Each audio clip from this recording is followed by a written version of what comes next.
Bueno, pues vamos a esperar los mensajes de los oyentes y mientras, Pedro Martínez y yo tenemos que hablar de algo muy importante, que es el ocio de nuestros niños. Es algo importante porque, entre otras cosas, estamos ahora mismo casi ya terminando unos días en donde hemos tenido que estar con nuestros hijos y les hemos tenido que entretener y ellos a su vez también han tenido que ser entretenidos o ellos administrar su entretenimiento.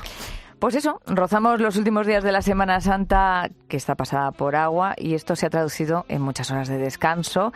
¿Y qué hacemos con los niños tantas horas de descanso? A veces los tenemos, yo creo que hiperactivos, ¿no? Les llenamos de actividades. Yo no sé hasta qué punto darles tantas actividades o darles tantos planes es contraproducente. Pues es contraproducente en la medida en que nosotros no sepamos cómo son los ritmos de nuestros hijos. No todos los niños son iguales.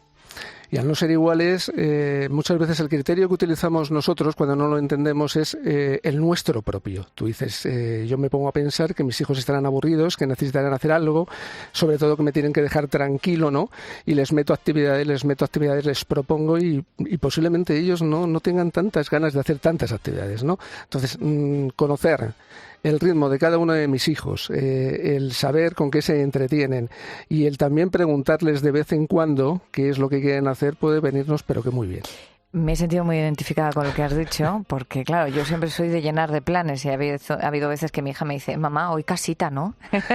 Muchas veces estar en casa y entretenerse con cualquier cosa, pero con cualquier cosa que no tenga que ser de alta tecnología incluso, vamos, es el mejor de los entretenimientos, porque el ocio para lo que sirve es precisamente para eso, para relajarse, no para estresarse. ¿Ocio es sinónimo de no hacer nada? ¿Cómo definirías el ocio? Bueno, el ocio no es sinónimo de no hacer nada, aunque también se puede no hacer nada, ¿eh? Existe también lo que se suele decir el modo contemplativo, ¿no? Que esto los adultos pues a veces sí que lo utilizamos mucho y es dejar la mente casi en blanco, es decir, pensar en cualquier cosa que no nos genere mucho estrés y ya está, ¿no? Pero eso también puede ser ocio.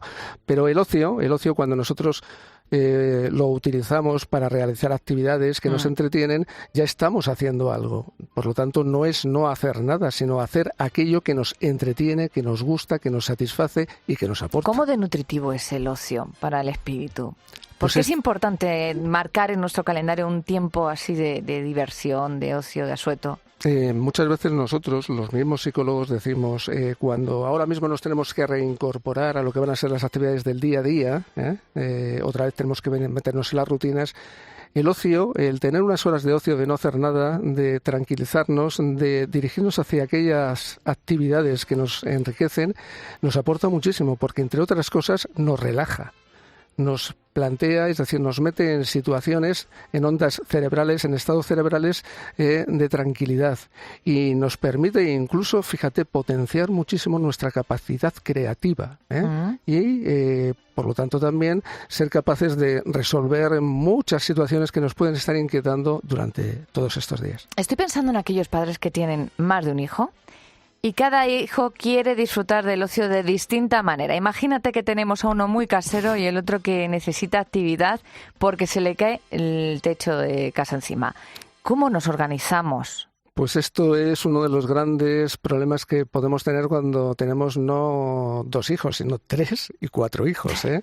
Es decir, claro. Tú imagínate, estamos hablando de solamente 2, cuando son más. Bueno, pues ahí es donde decimos los psicólogos siempre de entre nuestros planteamientos tan sumamente maravillosos, a veces nos dicen los padres muy utópicos, ¿no?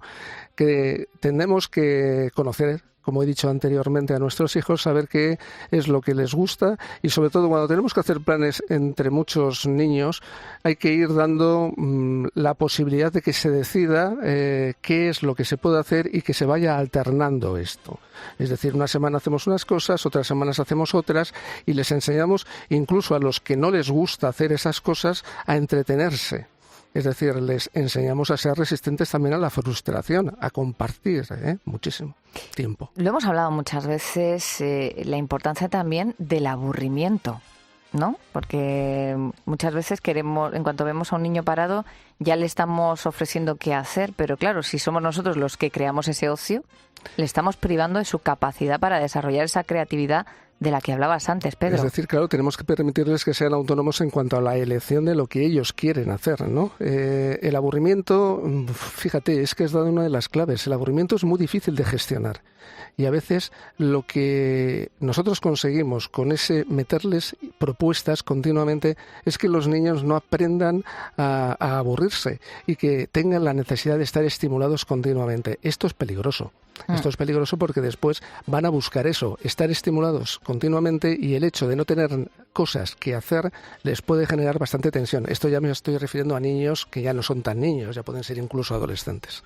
Y a veces tendemos a ofrecer pantallas y ahí nos estamos equivocando. Bueno, ahí yo siempre digo una cosa, y es: las pantallas están, las pantallas existen, las pantallas pueden ofrecer muchísima cobertura en cuanto a lo que a lo que es el desarrollo de muchísimas capacidades cognitivas, ¿no? Es decir, existen aplicaciones que son muy interesantes. Lo que sucede es que las pantallas se tienen que administrar con cuentagotas, se tiene que dar el tiempo para que las tengan y para que las utilicen, y sobre todo sí que tenemos que tener mucho cuidado con los contenidos. Es decir, los padres, la tarea que conviene que hagamos es conocer lo que los niños van a estar, con lo que los niños van a estar entreteniéndose en las pantallas.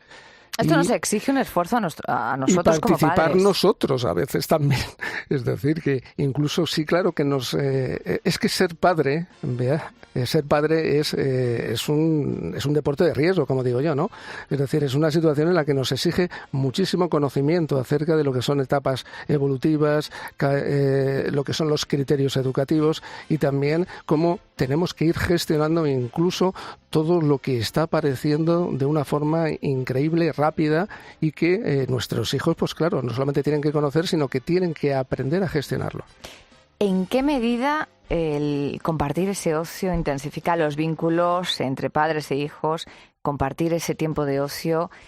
Yo reconozco que hay veces que a mí, por ejemplo, jugar a muñecas me ha costado mucho, ¿no? Y no sé. Pero si se trata de hacer manualidades, todas las que quieras y más. Pero sin embargo hay que buscar esos lugares comunes, ¿no? A cada niño hay que darle su espacio, y cada padre tiene que darle también su presencia en particular e individual. El compartir con los niños muchísimas actividades es fundamental para su desarrollo psicoemocional, psicoafectivo, y también para sus habilidades, incluso de relación. Es decir, es muy importante. Ahí sí que subrayo algo que también tenemos que tener en cuenta los padres, y es si estamos preparados muchas veces y sabemos cómo interactuar con nuestros hijos. Porque la forma de hacerlo va a contribuir a que su autoestima, por ejemplo, sea buena o no sea tan buena. Y claro, esto pues es con la administración de los famosos premios, castigos, y sobre todo con ese lenguaje que nosotros utilizamos a la hora de referirnos a cómo ellos actúan incluso en esos juegos, ¿no? Y en ese tiempo compartido. ¿Crees que hemos perdido en los últimos años horas de juego? ¿Jugamos menos ahora? Indudablemente sí. Sí. Jugamos menos porque, entre otras cosas, tú imagínate cómo es la agenda de cada uno de nuestros hijos diariamente. Y si te das cuenta, muchos de ellos no tienen un espacio. Antes decíamos qué importante es ese espacio, ¿no? Diario para el ocio. Bueno, pues si nos ponemos a analizar cuánto tiempo tienen ellos para disfrutar de su tiempo en solitario, pues cada vez es menor.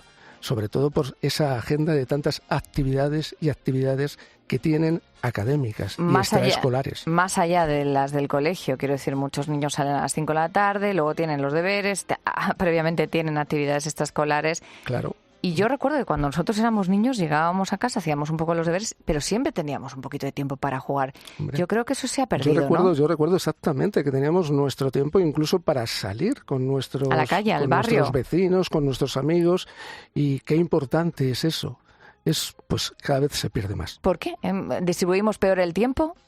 Distribuimos peor el tiempo, y entre otras cosas también hoy en día el salir a jugar a la calle tampoco está muy bien visto, Es decir, esos riesgos, esos peligros también que se tienen, pues hacen que los padres sean muy cautelosos y que administren ese tiempo con muchísimo cuentagotas, y a veces pues lo dirigen solo y exclusivamente a casa. y eso también pues tiene sus riesgos. Claro. Son las 10:52, las 9:52 si nos escuchas desde las Islas Canarias.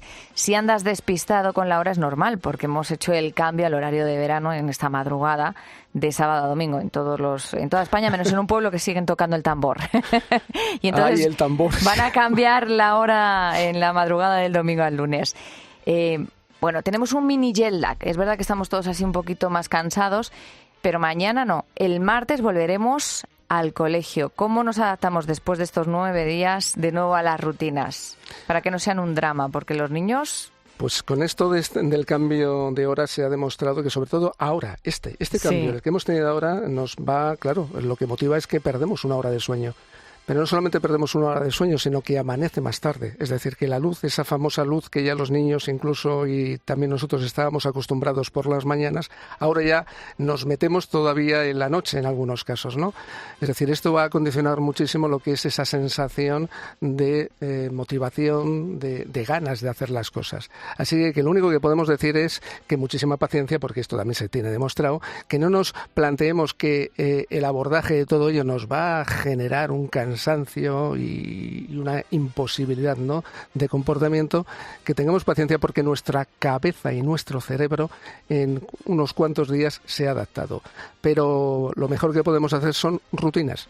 Llevar rutinas y tenerlo todo muy bien establecido para que no tengamos que pensar en nuestro estado. Lo complicado será llevar a los niños a la cama a las 10 de la noche cuando vean la luz de la calle y digan, no, a la cama no. Yo el otro día tenía un paciente que me decía, va a ser muy difícil a la semana que viene que mis hijos se vayan a la cama a la hora que tienen que irse, que se van a las 9, ¿no? Pero bueno, todavía a las 9 va a ser de noche. Lo malo es dentro de 1 o 2 semanas. Es verdad. Será todavía más complicado. Ahí ya será complicadísimo. Laura, ¿tú tenías tiempo de jugar cuando volvías del colegio? Yo siempre. Siempre sí, has tenido porque tiempo. Tampoco yo vivía así, cuando era pequeña en un pueblo, entonces tampoco las clases extraescolares no se llevaban mucho, alguna había, pero sí, yo me quedaba con mi tía toda la tarde y algo hacíamos o jugar, pues es que es muy difícil entretener a un niño, está claro. Pero sí, mi tía siempre me ha ayudado a hacer cosas, hacíamos los deberes, luego pues cualquier cosa. Y luego cuando me iba a mi casa, pues también con mis padres, sí, siempre. ¿Y jugabas sola a veces? Porque es verdad que tú eres la hermana mayor. Sí, porque además yo fui hermana mayor hasta los 12 años que tuve un hermano, o sea que no he estado sola 12 años. ¿Aprendiste a jugar sola? Sí. Yo me entretenía. No todos los niños, cosas. Pedro, saben entretenerse solos. Muchas veces es que no se lo permitimos, hemos dicho antes. Es decir, hay que probar con ellos, hay que darles la confianza de que son capaces de buscar cosas y actividades. Cierto. Así que los niños, todos los niños, el juego lo utilizan para aprender y están, por lo tanto, preparados para hacerlo. Pues estamos hablando con Pedro Martínez del ocio en la vida de nuestros hijos. Dejémosles un poquito más sueltos, ¿no? Dejemos que vuele su imaginación y su creatividad. Dejémosles más sueltos y también de vez en cuando utilicemos cierto tiempo para estar con ellos a solas, ¿eh? Eso es. Muchísimas gracias. Volvemos a escucharte en 7 días. Gracias a todos vosotros y buen domingo de Pascua, ¿eh?